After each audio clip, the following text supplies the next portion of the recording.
નમસ્કાર મિત્રો, તાજેતરમાં તારીખ 12/4/2026ના રોજ લેવાયેલ ટાટ હાયર સેકન્ડરી પ્રિલિમ્સ પરીક્ષા આપનાર ઉમેદવારો માટે એક મહત્વના સમાચાર છે. રાજ્ય પરીક્ષા બોર્ડ દ્વારા આ પરીક્ષાની પ્રોવિઝનલ આન્સર કી પ્રસિદ્ધ કરી દેવામાં આવી છે.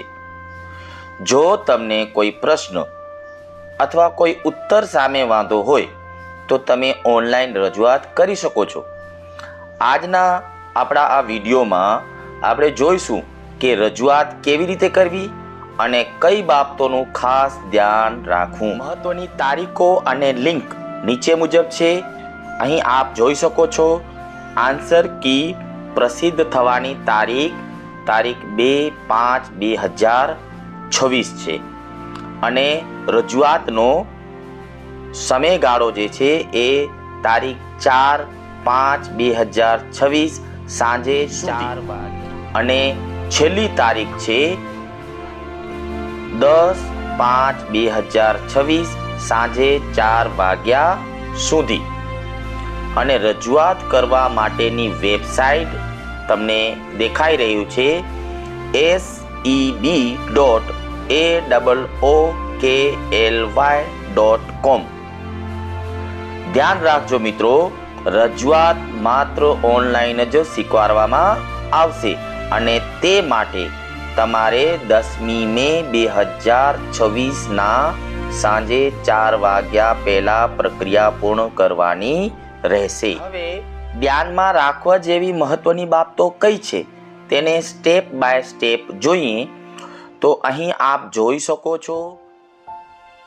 માત્ર પરીક્ષામાં હાજર ઉમેદવારો જ રજૂઆત કરી શકશે. અને બીજું, આન્સર કી ફક્ત સિરીઝ એ મુજબ છે.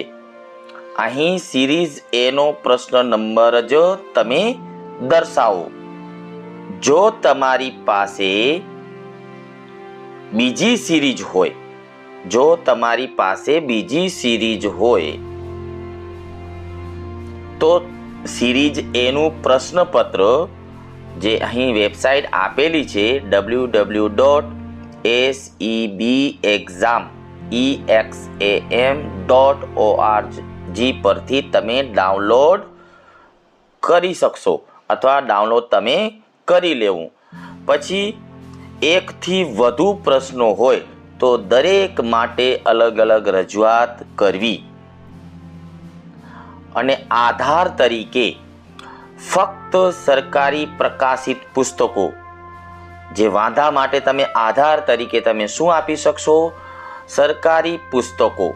અને ખાનગી પ્રકાશન ધ્યાન રાખજો, માન્ય રહેશે નહીં. ખાનગી પબ્લિકેશનના પુસ્તકો ચાલશે નહીં. આગળ જોઈએ તો પુરાવા વગરની રજૂઆત ધ્યાનમાં લેવામાં આવશે નહીં. જો અહીં લખેલું જ છે પુરાવા વગરની કોઈ પણ રજૂઆત ધ્યાનમાં લેવામાં આવશે નહીં. ચાલો હવે જોઈએ કે ઓનલાઈન ક્વેરી કેવી રીતના સબમિટ કરવી.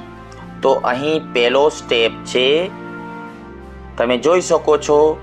સૌ પ્રથમ તમારો સીટ નંબર જે છે અને તમારી જન્મ તારીખ જે છે એ તમે નાખી અને લોગિન કરવાનું છે. પછી બીજો સ્ટેપ છે આગળ વધો, એવું લખેલું હશે તમારી સામે, એવું આવશે આગળ વધો. એના ઉપર તમારે ક્લિક કરવાનું છે. તમારું માધ્યમ અને વિષય જે છે એ પસંદ કરવાનું છે. ત્રીજો સ્ટેપ છે, જે પ્રશ્નમાં ભૂલ જણાય તો તે પ્રશ્ન નંબર પસંદ કરી તમારો સાચો વિકલ્પ અને ટૂંકમાં સમજૂતી તમારે લખવાની થશે.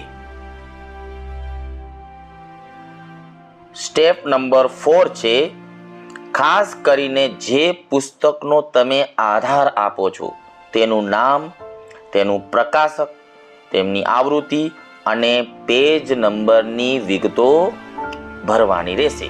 સ્ટેપ નંબર 5 છે, પુરાવા રૂપે ફાઇલ અપલોડ કરી રજૂઆત જે છે એને શું કરશું? સબમિટ કરશું. એટલે કે સબમિટનો બટન જે છે એને આપણે દબાવશો. સ્ટેપ નંબર 6 છે છેલ્લે લોગ આઉટ કરવાનું તમે ભૂલશો નહીં.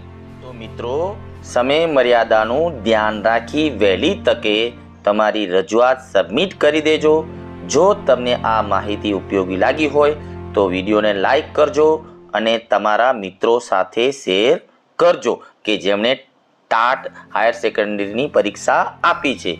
ચેનલને સબસ્ક્રાઇબ કરવાનું ભૂલતા નહીં. આભાર.